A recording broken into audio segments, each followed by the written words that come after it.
రాజా నీ సన్నిధిలోనే ఉంటానయ్యా, మనసారా ఆరాధిస్తూ బ్రతికిస్తానయ్యా. రాజా నీ సన్నిధిలోనే ఉంటానయ్యా, మనసారా ఆరాధిస్తూ బ్రతికిస్తానయ్యా. నేనుండాలేనయ్యా, నే బ్రతుకాలేనయ్యా, నేనుండాలేనయ్యా, నే బ్రతుకాలేనయ్యా. నీవే లేకుండా నేనుండాలేనయ్యా, నీ తోడే లేకుండా నే బ్రతుకాలేనయ్యా. నీవే లేకుండా నేనుండాలేనయ్యా, నీ తోడే లేకుండా నే బ్రతుకాలేనయ్యా. రాజా నీ సన్నిధిలోనే ఉంటానయ్యా, మనసారా ఆరాధిస్తూ బ్రతికిస్తానయ్యా. రాజా నీ సన్నిధిలోనే ఉంటానయ్యా, మనసారా ఆరాధిస్తూ బ్రతికిస్తానయ్యా.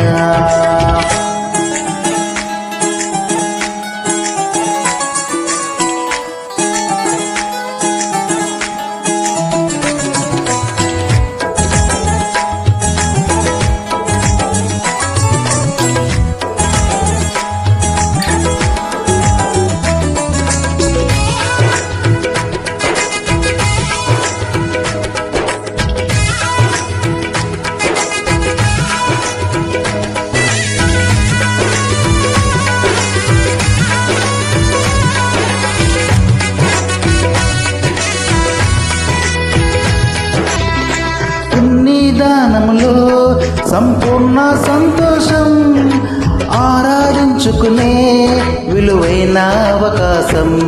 నీ సన్నిధానములో సంపూర్ణ సంతోషం, ఆరాధించుకునే విలువైన అవకాశం. కోల్పోయినవన్నీ నాకు ఇచ్చుటకును, బాధల నుండి బ్రతికించుటకును. కోల్పోయినవన్నీ నాకు ఇచ్చుటకును, బాధల నుండి బ్రతికించుటకును. నీవే రాకపోతే నేనేమైపోదును, నీవే రాకపోతే నేనేమైపోదును. నేనుండాలేనయ్యా, నే బ్రతుకాలేనయ్యా, నేనుండాలేనయ్యా, నే బ్రతుకాలేనయ్యా. నీవే లేకుండా నేనుండాలేనయ్యా, నీ తోడే లేకుండా నే బ్రతుకాలేనయ్యా. నీవే లేకుండా నేనుండాలేనయ్యా, నీ తోడే లేకుండా నే బ్రతుకాలేనయ్యా. రాజా నీ సన్నిధిలోనే ఉంటానయ్యా, మనసారా ఆరాధిస్తూ బ్రతికిస్తానయ్యా. రాజా నీ సన్నిధిలోనే ఉంటానయ్యా, మనసారా ఆరాధిస్తూ బ్రతికిస్తానయ్యా. వినేటప్పుడు వినబుద్ధి గుర్తించాను, వినేటప్పుడు వ్యతిరేకమైన ఆలోచన భావాలు కలగకుండా ఉన్నవారందరి చుట్టూ కలిసి కాపుదలు దయచేయండి. తలంపుల చుట్టూ కూడా మీ రక్తం కంచి మీ అగ్ని కంచి వేసి కాపాడమని, బలమైన మాటలతో మీరు మాట్లాడమని నజరేయుడైన యేసుక్రీస్తు నామం పేరిట అడుగుతున్నాను. ఆమేన్. హల్లెలూయా. చూడండి దేవుని ప్రియులారా, ఆత్మను గూర్చిన వాగ్దానము. ఆత్మ మన మీదకి పరిశుద్ధాత్మ అనే శక్తి ఇప్పుడు వస్తుందని ఆల్రెడీ ఆదిలోనే దేవుడు మనకి వాగ్దానం చేస్తున్నాడట. ఆ వాగ్దానం ఎలా నెరవేర్చబడుతుందట చూద్దాం. చాలు మనకి విశ్వాసం వల్లే లభిస్తుంది. ఆత్మను కూర్చిన వాగ్దానము నమ్మితేనే నీ మీదకి వస్తుంది. నీకు ఏమాత్రమో అవిశ్వాసం వల్ల రాదు. అంటే విశ్వాసం వల్లనే నీకు ఆత్మను కూర్చిన వాగ్దానం నీకు కలుగుతుంది. అయితే ఆత్మను కూర్చిన వాగ్దానం గురించి మనం ఒకసారి చూద్దాం. ఆత్మను కూర్చిన వాగ్దానం మనకి విశ్వాసం ద్వారా కలుగుతుందట. ఈ ఆత్మ గురించి దేవుడు ఆల్రెడీ ముందుగానే వాగ్దానం చేస్తున్నాడు. ఆయన ప్రవక్తల ద్వారా దేవుడు మీ మీదకి ఆత్మ వస్తున్న ద్వారా మీ మీదకి పరిశుద్ధాత్మ వస్తుందని, ఆత్మ మీరు పొందుకుంటారని, మీ సేవకురాలు ప్రవచిస్తారని, మీ పిల్లలు దర్శనాలు చూస్తారని, ఇవన్నీ కూడా ప్రవక్త ద్వారా ముందుగానే బయలుపరిచినాడు. ఆ విషయాన్ని యేసు ప్రభువారు లూకాసు సువార్తలో చెప్తున్నాడు. చివరి అధ్యాయము 49 వచనంలో యేసు ప్రభువారు అక్కడ ఆయన శిష్యులతో మాట్లాడుతూ చివరిసారిగా మాట్లాడుతూ, ఇదిగో నా తండ్రి వాగ్దానము చేసినది మీ మీదకి పంపుచున్నాను, మీరు పైనుండి శక్తి పొందే వరకు. చాలు చాలు, చూసారా, ఎప్పుడు కూడా పరిశుద్ధాత్మ పైనుండే వస్తుంది. పరిశుద్ధాత్మ ఎప్పుడు తల మీద నుంచే మనకి దిగుతుంది, ఆకాశం నుంచి తల మీదకి వస్తుంది. దుష్ట శక్తుల ఆత్మ ఎక్కడి నుంచి వస్తుంది? అరికాళ్ళలోంచి పైకి. అందుకే మనం చెప్పులు వేసుకోవాలి. కొన్ని రకాల మనుషులు చెప్పులు వేసుకోవాలి. ఎందుకు చెప్పులు వేసుకోవాలంటే భూమిని ఆవరించిన సాతాను శక్తులు, దెయ్యం శక్తుల్ని వాళ్ళ పాదాల్లోంచి పైకి తీసుకొని వెళ్ళి వాళ్ళు మంత్రాలు వేస్తారన్నమాట. మాంత్రిక శక్తులుగా వాళ్ళు దాన్ని ఉపయోగించుకుంటారు. మరి తెలియదు, యేసు ప్రభు ప్రేమ తెలియక మరి లోక సంబంధమైన భూ సంబంధమైన దెయ్యం శక్తుల్ని ఆహ్వానించుకుంటూ అందులో జీవిస్తూ ఉంటారు. అందుకే వాళ్ళు చెప్పులు వేసుకోరు. మనమైతే ఎక్కడికి వెళ్ళినా చెప్పులు వేసుకుంటాం, పరిశుద్ధ స్థలంలో మాత్రమే వేసుకోం. కానీ ఎక్కడికి వెళ్ళినా బయటకు వెళ్ళినప్పుడు మనం తప్పనిసరిగా చెప్పులు వేసుకుంటాం, సరైన బట్టలు వేసుకుంటాం. వాళ్ళు సరైన బట్టలు కూడా వేసుకోకుండా రోడ్డు మీద తిరుగుతూ ఉంటారు చాలా మంది. మనం అనుకుంటాం పిచ్చోళ్ళు అని అనుకుంటాం, కానీ అందులో సగం మందే పిచ్చోళ్ళు ఉంటారు. మిగిలిన సగం మంది మాంత్రికులు అనమాట. కావాలని వాళ్ళు బట్టలు కూడా వేసుకొని చెప్పులు లేకుండా రోడ్ల మీద అక్కడిక్కడ కొనుక్కుంటూ ఉంటే భూమిని ఆవరించిన దెయ్యం శక్తులు వాళ్ళ శరీరాలకు ఆవరిస్తారు. అప్పుడు వారు అడవుల్లోకి వెళ్ళి పూజలు చేస్తారు అన్నమాట.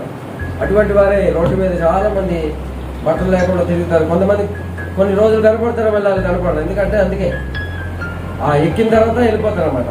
వెళ్ళిపోయి అయితే ఇక్కడ అది ముఖ్యం కాదు, కానీ మనకి పరిశుద్ధాత్మ ఎప్పుడు కూడా మనకి పై నుండి శక్తి వస్తుందట. మన చదువుతున్న మాటలు చేసినది మీరు పై నుండి శక్తి పొందే వరకు నిలిచి ఉన్నాడు. ఇదే పరిశుద్ధాత్మ దేవుని శక్తి యొక్క వాగ్దానము. దేవుడు ఆల్రెడీ పరిశుద్ధ ప్రవక్తల ద్వారా ప్రవచించి ఆ ప్రవచనాన్ని పెంతెకొస్తు పండుగ దినాన నెరవేర్చి ఉన్నాడు. పెంతెకొస్తు పండుగ దినాన జరిగింది అదే పరిశుద్ధాత్మ వారి మీద కుమ్మరించబడింది. అపొస్తలుల కార్యం 2వ వచనం నుంచి చూసినట్లయితే ఆ పరిశుద్ధాత్మ శక్తి ఎలా దిగొచ్చిందో అక్కడ చాలా చక్కగా వివరించి రాయబడి ఉంది. పెంతెకొస్తు దినాన వచ్చినప్పుడు అందరూ ఒకే చోట కూడి అక్కడ చూడండి 120 మంది మనుషులు ఉన్నారట అక్కడ. హల్లెలూయా. అదే వాక్యాన్ని సరిగ్గా చదివితే ఆ మేడ గదిలో 120 మంది దేవుని పిల్లలు ఉన్నారు. వాళ్ళందరూ ఉండి ఏం చేస్తున్నారట? దేవుణ్ణి ఆరాధిస్తున్నారట. హల్లెలూయా. దేవుని నిజ దేవుడైన యేసు ప్రభువుని వాళ్ళందరూ కూడా ఆరాధిస్తున్నారు. ఇప్పుడు మనం ఆరాధించాం, 2 పాటలు పాడుకున్నాం, ఒక్కరి మీద కూడా పరిశుద్ధాత్మ రాలేదు. హల్లెలూయా. కానీ అక్కడ 120 మంది ఆరాధించున్నారట.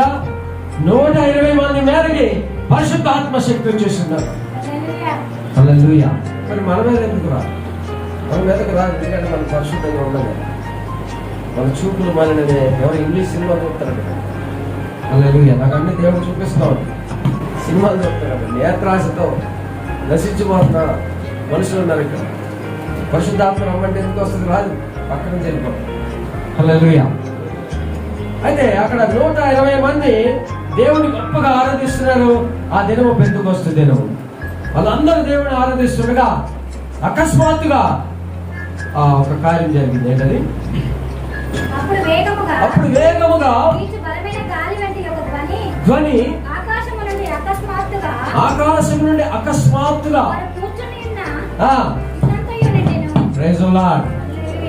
అకస్మాత్తుగా.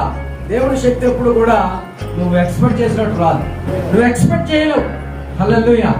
పరిశుద్ధాత్మ దేవుని శక్తి అది ఏ సమయంలో వస్తే ఎవరికి తెలియదు.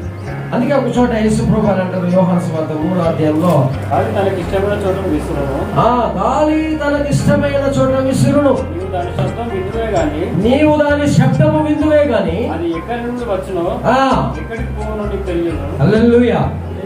ఈ రకంగా ఉంటుంది ఆత్మ.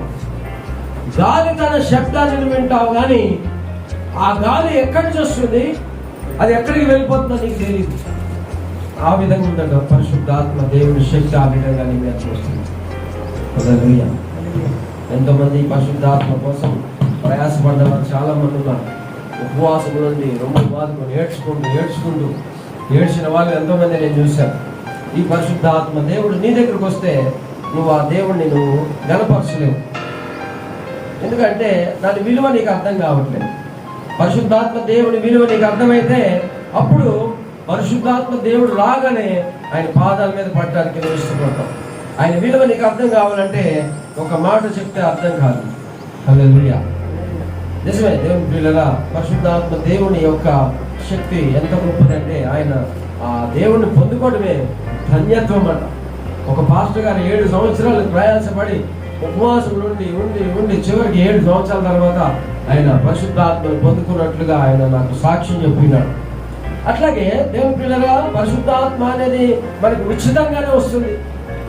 ఉచితంగానే నువ్వు యథార్థంగా దేవుని ఆరాధిస్తే నీ మీదకి పరిశుద్ధాత్మ దేవుని శక్తి వచ్చేస్తుంది. కానీ నువ్వు ఈ పరిశుద్ధాత్మను నువ్వు దుఃఖపరుస్తున్నావు కానీ అట్టి ఆత్మను దేవుణ్ణి గణపరచలేకపోతున్నావు. హల్లెలూయా. అందుకే దేవుడు ఈ రోజు మనతో మాట్లాడుతున్నాడు. ఆత్మ లేనివాడు నావాడు కాడని వాక్యము సెలవిస్తుంది. హల్లెలూయా. ఆత్మ లేనివాడు నావాడు కాడని సెలవిస్తుంది. పరిశుద్ధాత్మ ఉంటే నేను పరలోక రాజ్యానికి వెళ్తావు. పరిశుద్ధాత్మ శక్తి ఉంటే నేను పరలోక రాజ్యానికి వెళ్తావు. పరిశుద్ధాత్మ అనేది పరలోక రాజ్యానికి ఒక టికెట్ వంటిది. హల్లెలూయా. ఈ టికెట్ నీ దగ్గర లేదు, పరలోక రాజ్యానికి వెళ్ళాం. అయితే ఈ పరిశుద్ధాత్మ దేవుని శక్తి గురించి ఇంకా చెప్పాలంటే పరిశుద్ధాత్మ అందరిలో ఉంటుందట. హల్లెలూయా.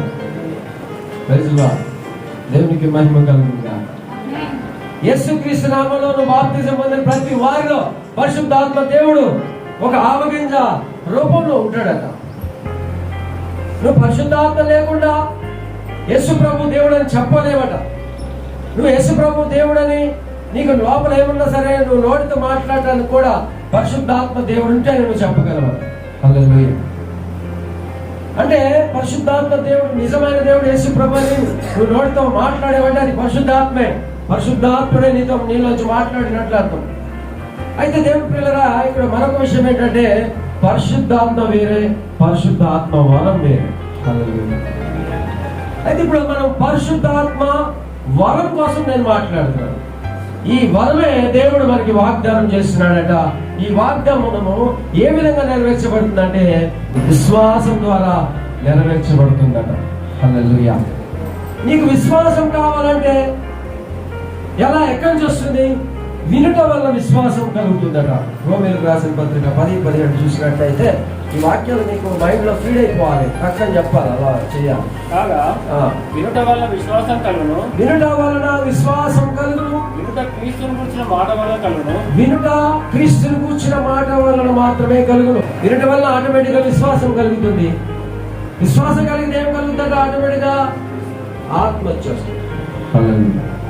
పరిశుద్ధాత్మ ఎప్పుడైతే మీ మీదకి వచ్చిందో తర్వాత జరిగేదేంటి? అబ్రహాం ఆశీర్వాదం మీ మీదకి వచ్చేస్తుంది.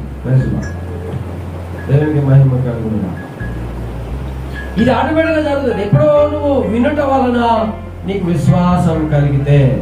ఈరోజు 30 గంట మీరు వాక్యాన్ని వింటున్నారు, ఇంటికి వెళ్ళిన తర్వాత గంటలు టీవీ ముందు కూర్చున్నారు.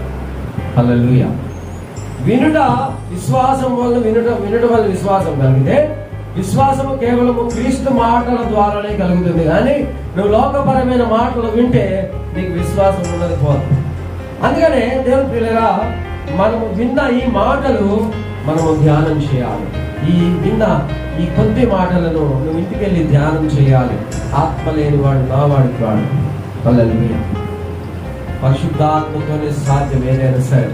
పరిశుద్ధాత్మ దేవుడిని మనము దుఃఖపరచకుండా దేవుడిని గణపరిచే విధంగా మనము జాగ్రత్త పడాలి. అదే దేవుడు చెప్తున్నాడు ఇక్కడ ఈరోజు నీకు ఏం జరుగుతుందయ్యా అంటే వాగ్దానం చేసినది పరలోకం నుంచి పైకి దిగి వస్తుందట. అక్కడ పెంతెకొస్తు దినాన స్టార్ట్ అయింది. అంతకుముందు ఆత్మ లేదు. అంతకుముందు పేతురు, యోహాను, యాకోబు వీళ్ళు ముట్టుట్టు మనుషులే, వాళ్ళకి ఆత్మ లేదు, ఏమీ లేదు. ఈ పెంతెకొస్తు దినాల నుంచే పేతురు, యాకోబు, యోహాను కాదు 12 మంది పరిశుద్ధ ఆత్మను పొందుకొని ప్రవచనాలు చేయడం మొదలు పెట్టారు, స్వస్థతలు చేయడం మొదలు పెట్టారు, అద్భుతాలు చేయడం మొదలు పెట్టారు. పేతురు అబద్ధాలాడిన, ఆ ముమ్మారు అబద్ధాలాడిన ఆ పేతురు గొప్ప బలవంతుడిగా వాడబడటానికి ఆయన ఆ రోజు ఆ దినమందు పరిశుద్ధ ఆత్మను పొందుకోవడమే కారణం. హల్లెలూయా. అంతకుముందు పేతురు ఒట్టివాడే, యోహాను ఏమీ లేదు, ఎవరిలో ఏమీ లేదు.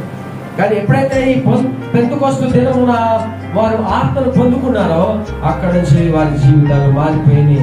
ఈరోజు నువ్వు పొందుకుంటే నీ జీవితం మారిపోయింది. హల్లెలూయా. అందుకనే దేవుని ప్రియులుగా మరొకసారి చదువుదాం. అపోస్తలుల కార్యములోనే 2వ అధ్యాయంలో ఆ ఆత్మ ఎలా వచ్చింది చూద్దాం. ఆకాశం నుంచి గాలి వంటి ధ్వని అకస్మాత్తుగా నిండెను, విభాజింపబడి కనబడి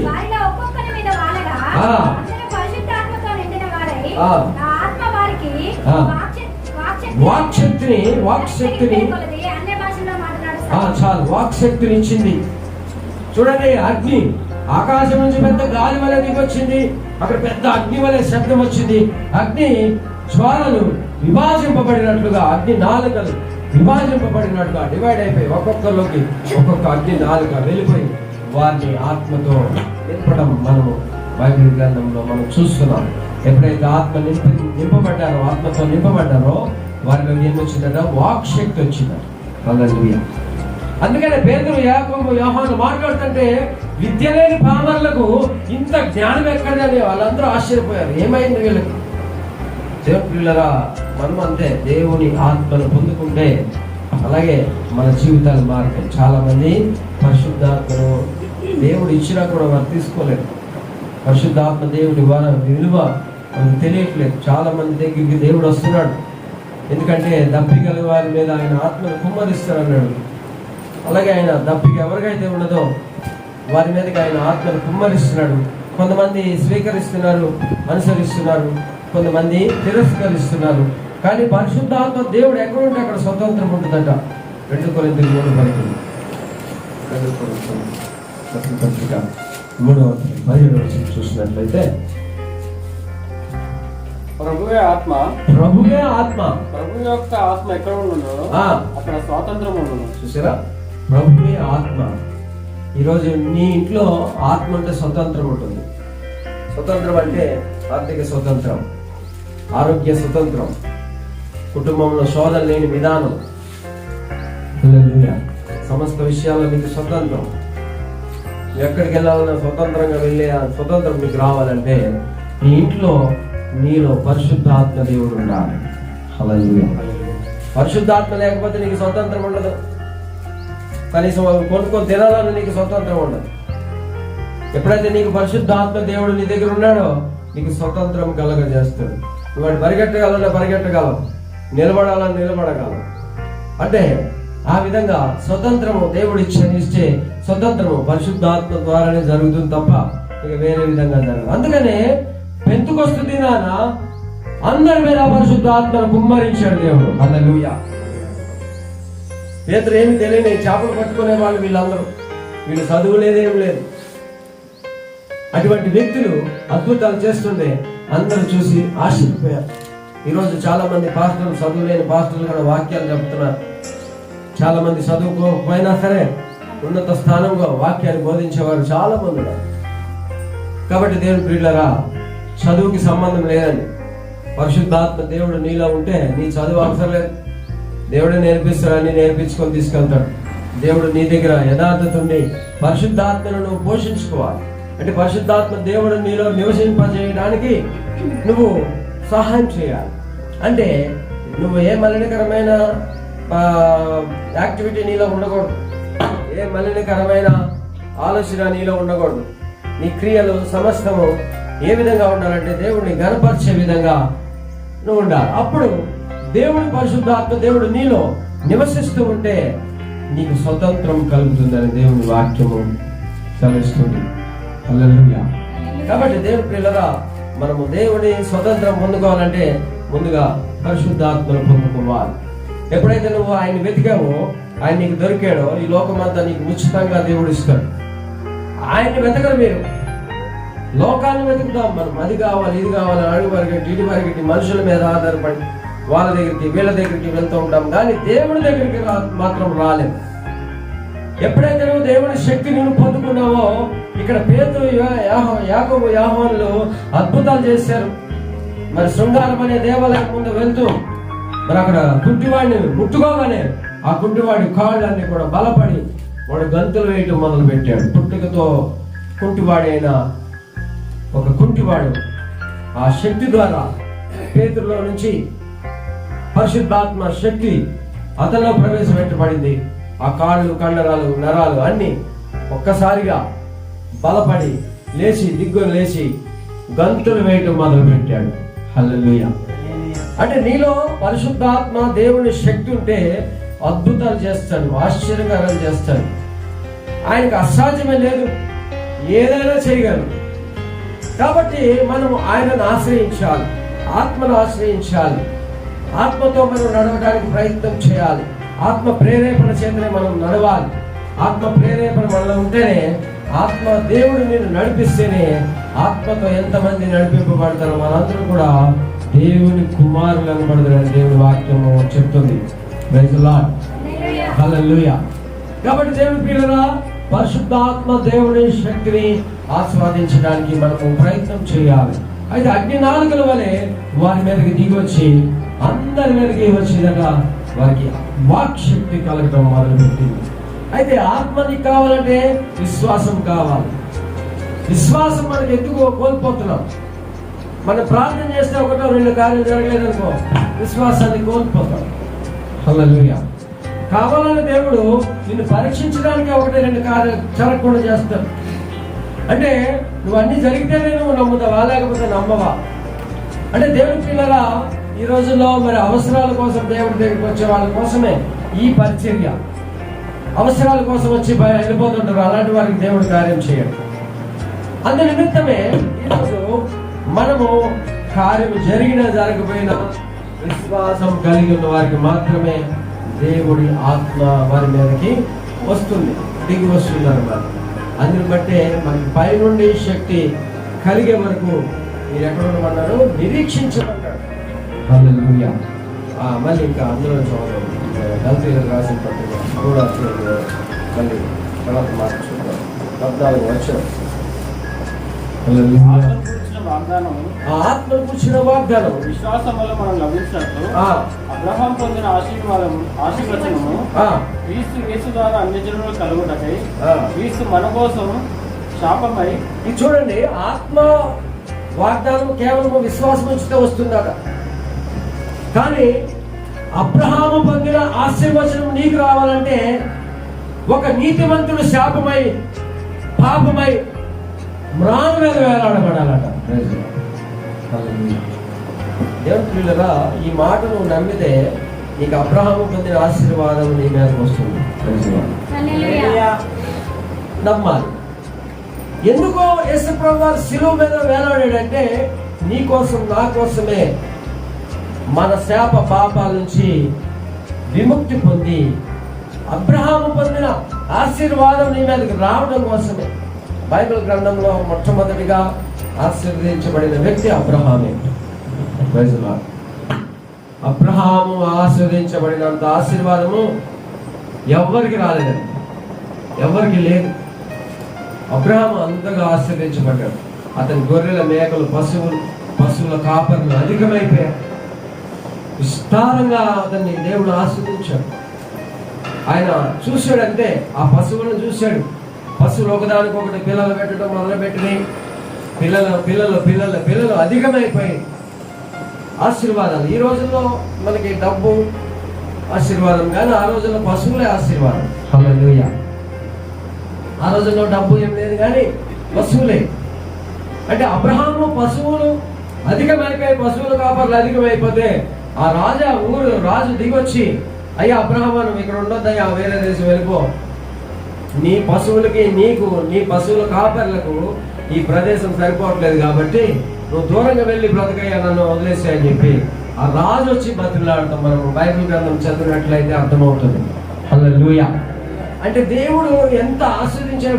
ఊర్లు దేశమే, ఆ దేశము రాజు వచ్చి అతన్ని బతుకులాడి, నువ్వు మా దేశం అంతా నీ పశువుల కాపర్లే ఉన్నారయ్యా, నువ్వు వెళ్ళిపో అని చెప్పి అంటున్నట్టుగా మనం చూస్తున్నాం. అంటే ఆశీర్వాదం ఎంత గొప్ప ఆశీర్వాదం అంటే అబ్రహాముకు వచ్చిన ఆశీర్వాదం మామూలు ఆశీర్వాదం కాదండి. దేవుడే డైరెక్ట్ గా అతన్ని ఆశీర్వదించాడు.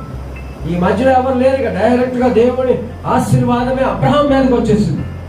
అయితే అబ్రహాం మీదకి వచ్చిన అటువంటి ఆశీర్వాదము ఈరోజు నీ మీదకి నా మీదకి రావాలంటే ఆయన శాపగ్రస్తుడే వేనాడబడాలని లేఖనాలు తెలియపరుస్తుంది.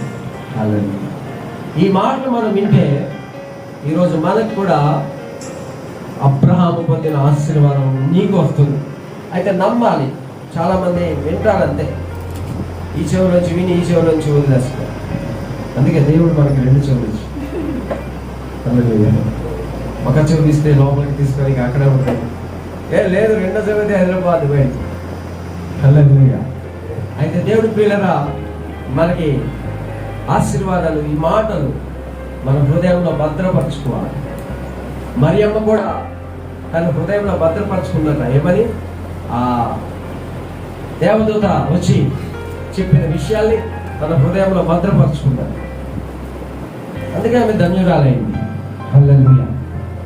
మన హృదయంలో ఏం భద్రపరచుకుంటాం? సినిమా స్టోరీలు భద్రపరచుకుంటాం, పనికిరానివన్నీ భద్రపరచుకుంటాం. హల్లెలూయా. ఈరోజు దేవుడు మీతో మాట్లాడుతున్నాడు. ఈ మాటలోనే హృదయంలో భద్రపరచుకుంటే అబ్రహాము పొందిన ఆశీర్వాదం నీ మీదకి వస్తుంది. ఆశీర్వాదానికి ఎవరు కారకులయ్యా అంటే యేసు ప్రభువారు శిలువ మరణం చెందటమే దానికి కారణం. చదువున్న మాటను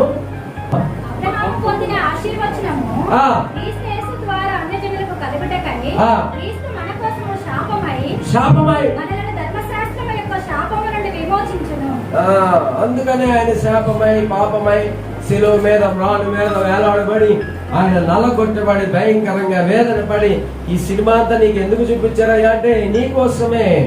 నువ్వు నమ్ముతావని, నువ్వు విశ్వాసం ఉంచుతావని. నువ్వు విశ్వాసం ఉంచితే దేవుడి యొక్క ఆశీర్వాదాలు నీ మీదకి రావాలని, నా దేవుడు గొప్పవాడని నువ్వు ప్రకటించడానికి నిన్ను దేవుడు అభిషేకించాలని ఆయన ఆశపడుతున్నాడు. కానీ మన ఆశలు వేరే ఉంటున్నాయి. హల్లెలూయా. కాబట్టి దేవుని పిల్లరా, ఈరోజు ఈ మాటలు మన హృదయాల్లో భద్రపరచుకోవాలి. ఎప్పుడైతే యేసు ప్రభువారు నా కోసమే నా శాపాన్ని మోయడం కోసమే శిలువ మీద విరాళపడ్డాడు అని మనం నమ్మాలి. నమ్మితే దేవుడు తప్పనిసరిగా నువ్వు అబ్రహాము పొందిన ఆశీర్వాద వచనాలు పొందుతావు. అయితే దీనికి అసలు ముఖ్యమైన విషయం ఏంటంటే, ఈ దినం నుంచి మీరు ఒక రకమైన ప్రార్థన చేయాలి. ఏం ప్రార్థన చేయాలంటే, మీ పర్సనల్ ప్రేయర్ చేసేటప్పుడు, ప్రభువా నా కోసమే నువ్వు శాపమై పాపమై శిలువ మీద వేలాడబడి శిలువ మీద నీ ప్రాణాలు అర్పించావు ప్రభువా అని ఒక కన్నీటి పొట్టుతో దేవుడిని నువ్వు ప్రార్థన చేయాలి. హల్లెలూయా. ఇది నీ ప్రతిరోజు నీ దినచర్య అయిపోవాలి. ఇలా దినచర్య అయిపోయిన 1-2-3 సంవత్సరాలకే నీ మీదకి అబ్రహాము పొందిన ఆశీర్వాద వచనం నీ మీదకి వచ్చేస్తుంది. హల్లెలూయా. ఇది తథ్యమండి. దేవుడి వాక్యము నిరంతరము నిలుస్తుంది. కానీ ఈ లోకమంతా నశించిపోతే ఆయన మాట నిరంతరము నిలుస్తుంది. మన ప్రార్థన ఆ విధంగా ఉండాలి. ప్రభువా నా కోసం కొరడా దెబ్బలుతున్నావు, నా కోసమే శిలువ మీద శాపమైపోయావయ్యా, నా కోసమే మరణాన్ని పొందావు తండ్రి, నా కోసమే ముళ్ళ కిరీటాన్ని భరించావు, నా శాపాన్ని నువ్వు మోసావయ్యా శిలువలో అని నువ్వు ఈ రకమైన ప్రార్థన చేయాలి. కానీ ఈ రకంగా చెయ్యం. మాకు ఉద్యోగాలు కావాలి ప్రభు, నేను రాత్రుల ఎగ్జామ్, నాకు అందులో పాస్ అవ్వాలి, నాకు పెళ్లి కావాలి, పిల్లలు పుట్టాలి, హల్లెలూయా, ఇంకా ఏదో కావాలి. ఇవన్నీ పక్కన పెట్టి ఈ దినం నుంచి ఈ ప్రార్థనను స్టార్ట్ చేయి. నీకు పెళ్లిళ్ళు అవుతాయి, పిల్లలు పడతారు, అన్నీ జరుగుతాయి. హల్లెలూయా. ఎందుకంటే నీ మీదకి అబ్రహాము పొందిన ఆశీర్వాదం రావాలంటే ఇవన్నీ ఉంటాయి. అబ్రహాము పొందిన ఆశీర్వాదం నీ మీదకి రావాలంటే ఆటోమేటిక్గా నీకు పిల్లలు పుడతారు, పెళ్ళిళ్ళు అవుతాయి, అన్ని ఆటోమేటిక్గా జరుగుతూ ఉంటాయి.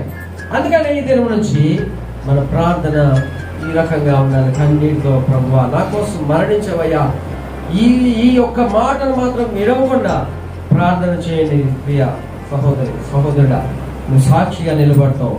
దేవుడి యొక్క ఆశీర్వాదము, అబ్రహాము పొందిన ఆశీర్వాదము సరాసరి నీ ఇంట్లోకి వచ్చేస్తుంది, నీతో ఉంటుంది, నిన్ను బలపరుస్తుంది. అందుకనే ఆయన శిలువ యాగం అయిపోయాడు. అందుకనే నీ కోసమే ఆయన మరణించాడు.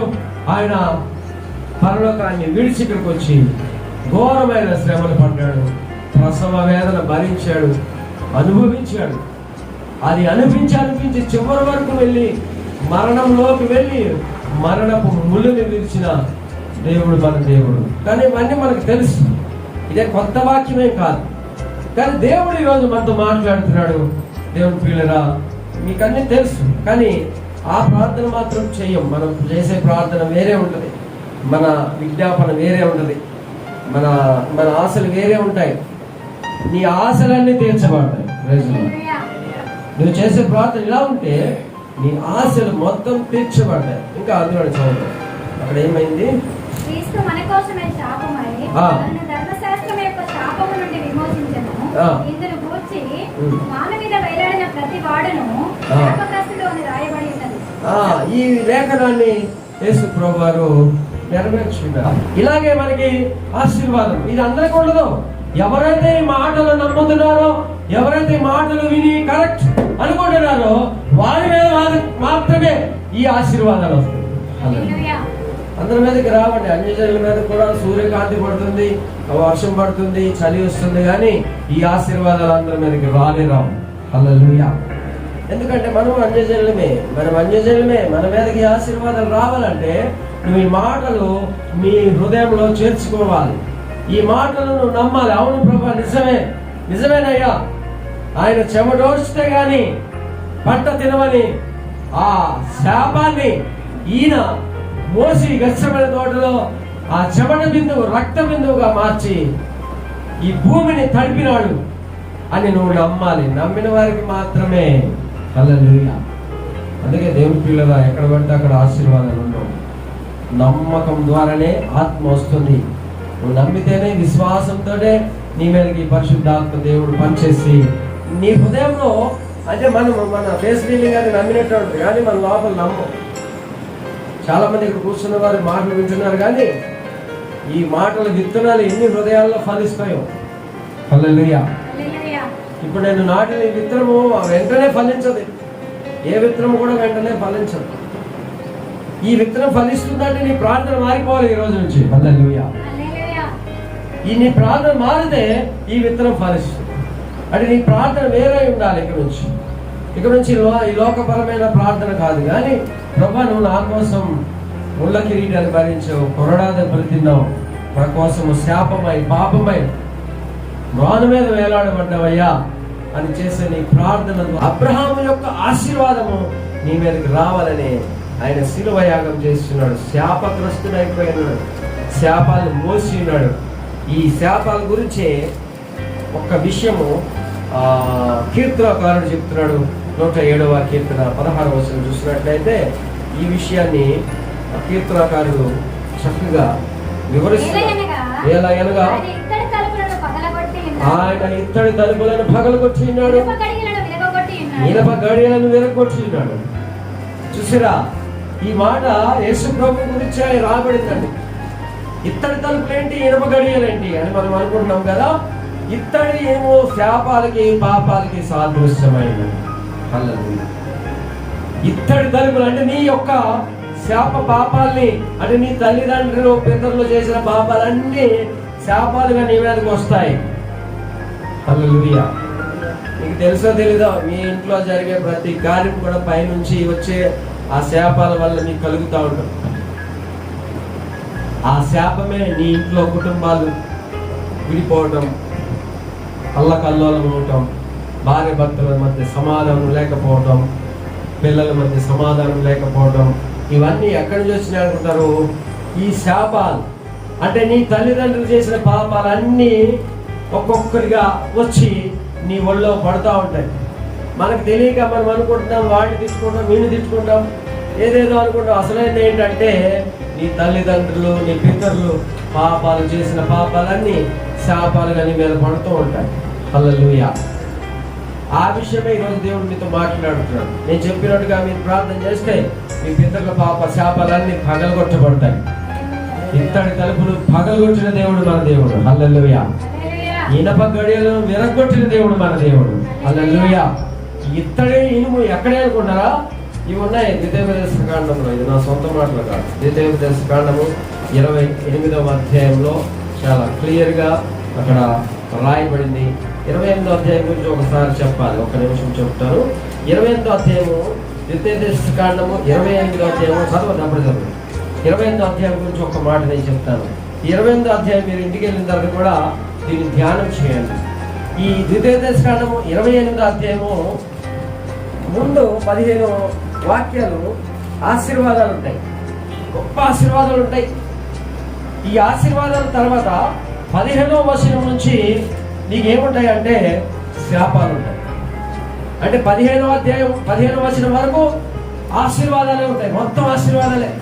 నువ్వు లోపలికి వస్తే ఆశీర్వదించబడతావు, బయటకు వెళ్తే ఆశీర్వదించబడతావు, నీ గొర్రెల మేకలు ఆశీర్వదించబడతాయి, నీ భూ ఫలము ఆశీర్వదించబడుతుందని మొత్తం ఉంటుంది అనమాట.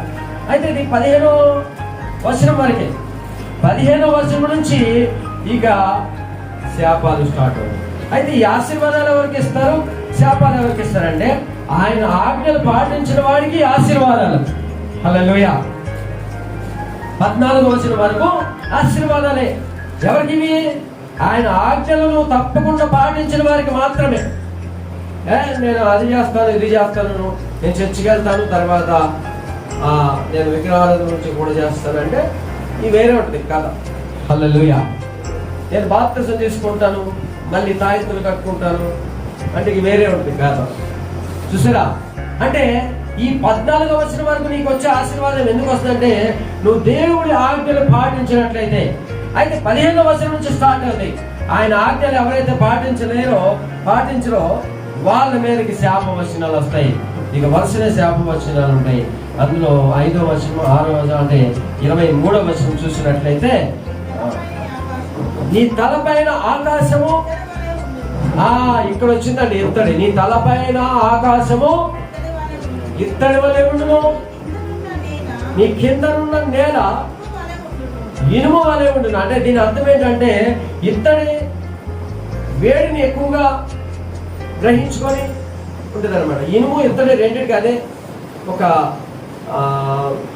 దానికి ఒక సిస్టమ్ ఉంది. ఆ ఇత్తడికి ఇనుముకి ఒక రకమైన స్వభావం ఉంది. ఆ స్వభావం ఏంటంటే వాటిని వేడి చేసామనుకో తొందరగా వేడి తగ్గదు. హల్లెలూయా. ఇనుము కానీ ఇత్తడి కానీ నువ్వు వేడి చేస్తే వేడి తొందరగా తగ్గదు. అంటే దేవుడి పిల్లల నీ తల మీద ఎలా ఉంటుంది? ఆ ఆకాశము ఇత్తడైపోతుంది. అంటే ఆ ఇత్తడి వేడి నీ మీదకి పడుతూ ఉంటుంది, నిన్ను అనగొడుతూ ఉంటుంది. శాపం నీ మీదకి వచ్చే శాపం అలా. తర్వాత ఏంటంటే నీ భూమి, నీ కాళ్ళ కింద ఉన్న భూమి ఇనుము వలె ఉంటుంది. అంటే నీకు కింద నుంచి వేడి, పైనుంచి వేడి. శాపాలు ఎలా ఉంటాయంటే ఇక నీకు తెలియదు శాపం అని. నేను అందుకే అన్నాను, ఇది ఎండ ఉగ్రత, దేవుని ఉగ్రత. అలా వివేచించాలి. అంశాల తర్వాత వివేచించాలి దేవుని ఉగ్రత. నేను ఆ ఇంట్లో ఉన్నానంటే నేను అదే అనుకున్నా, ఇది దేవుడు నా మీద ఉగ్రత చూపెడుతున్నాడు. హల్లెలూయా.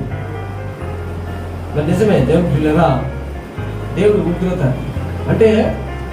అందుకనే దేవుడు ఈరోజు మనతో మాట్లాడుతున్నాడు. ఇత్తడి తలుపులను పగలగొట్టిన దేవుడు మన దేవుడు, ఇనప గడియలను విరగొట్టిన వాడు మన దేవుడు. హల్లెలూయా. అందుకే ఈ లోకానికి వచ్చాడు, నీ శాప పాపాలని శిలువ మీద భరించడానికి వచ్చినాడు. ఈ మాటలు ఎవరైతే నమ్ముతారో వారికి ఉన్న పితరుల పాపాలన్నీ కూడా ఈరోజు తొలగిపోగా. నిజమే దేవుని పిల్లగా ఈరోజు ఈ మాటలు మనం విన్నాది, నమ్మాలి. అవునయ్యా, నువ్వు నా కోసం నిజంగా నా కోసమే శాపం అయిపోయి ఇత్తడి తలుపులను పగలగొట్టడానికి నా కొరకే ఈ లోకానికి, ఇనప గడియలు వెరగొట్టడానికి నా కొరకే ఈ లోకానికి వచ్చావు తండ్రి అని నువ్వు ప్రార్థన చేయాలి. నిజమే దేవుడి ప్రియులగా మనము అనుకుంటాం, మనం ఏదో చేస్తాం, ఓ అది చేయలేకపోయి ఇది చేయలేకపోయి, ఇదంతా ఉంటుందే. మన మీద పనిచేస్తున్న ప్రతి శాప పాపం బట్టి మనం నడుచుకునే విధానము ఎక్కడికొక్కడ తొట్టిల్లిపోతాం, తొలగిపోతూ ఉంటాం, ఎక్కడో చోట ఓడిపోతూ ఉంటాం, ఎక్కడో చోట పడిపోతూ ఉంటాం. ఇవన్నీ కూడా మన పితరుల నుంచి మన మీదకి సంక్రమించిన పాప శాపాలు అన్నమాట. వీటిని ఎప్పుడైతే మీరు జయించారో ప్రార్థనలో, అవసరమైతే ఉపవాసం నుండి కూడా దీనికోసం ప్రార్థన చేయాలి. అప్పుడు ఆ పాప శాపాలు ఎప్పుడైతే నీకు తొలగిపోతాయో నీకు బంధకాలన్నీ విడిపోతాయి, నీకు ఆశీర్వాదాలు. అబ్రహాము పొందిన ఆశీర్వాదం మరి మామూలు ఆశీర్వాదం కాదు. అబ్రహాం ఏదైతే ఆశీర్వాదం పొందాడో అటువంటి ఆశీర్వాదం దేవుడు మనకి ఇచ్చిన గాక. ప్రతి వాక్యము దేవుడు దీవించిన గాక.